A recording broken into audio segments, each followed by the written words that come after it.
So, if you're new to amateur radio, you might quite not know. That's the right. Well, I'll start again.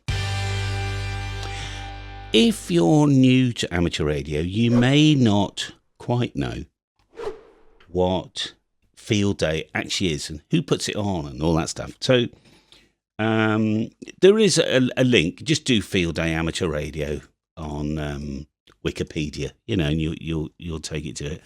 But there's basically a number of events. So what happens? I mean, for a start off, anybody can have a field day anytime they want. Tom and we went. I think there's a click either up here. Or I can never remember where the links come. If you're looking on a PC, the card it's called. I'll put a link in the description. We had a couple of days away. Our own field day. It's like a private field day where you can roll out the generator or your batteries or your solar power, whatever else. But I think it was 1923, certainly in the 20s, when field days, that's 100 years ago, was invented. And the idea being it was to show some sort of emergency preparedness. It was a demonstration that local people could put some comms in place. That was the history of field day, for real. But it's all very well putting this stuff up, but how effective is it going to be? So what they did is they rolled it into a contest. So they basically say, right, so field day, what we'll do is in 24 hours, you got to stress test all your equipment for 24 hours, see how many contacts you can get in 24 hours. That's a good, relatively good measure, isn't it, of how well your kit works. So if a guy up the road from you with similar kit got more contacts than you, either he's got better kit or he's a better operator. It's a bit like driving a racing car. You need a factor of both, isn't it?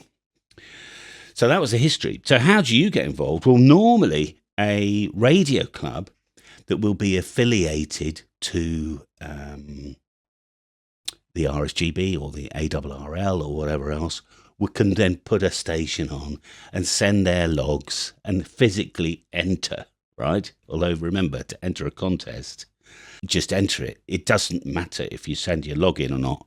It's handy if you do because it helps the organisers, the invigilators, the guy who rubber stamps the results, to give him a bit of confidence that the guy really did speak to you. Things like that.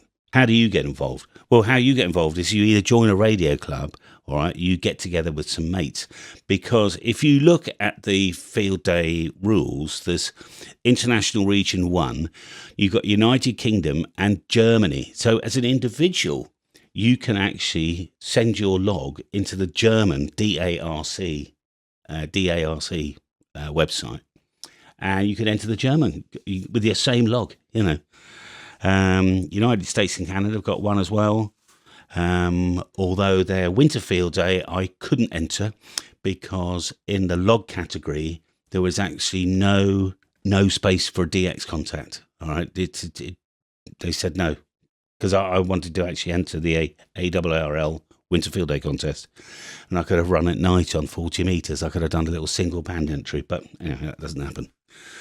So that's what a field day is. It's basically a number of people got together, normally affiliated to a society somewhere, either the ARRL or the RSGB, whatever, and they put on a bit of fun. I mean, it's supposed to be fun. Some people take it very, very seriously, though. I'd say field day is my favourite part of the hobby, to be honest, because you get a bit of camping and you get a bit of cooking and you get a bit of radio, you get a bit of, putting the thing together and taking it down, the camaraderie. Difficult with COVID, I understand that, but it's going to be, that field day thing will be back.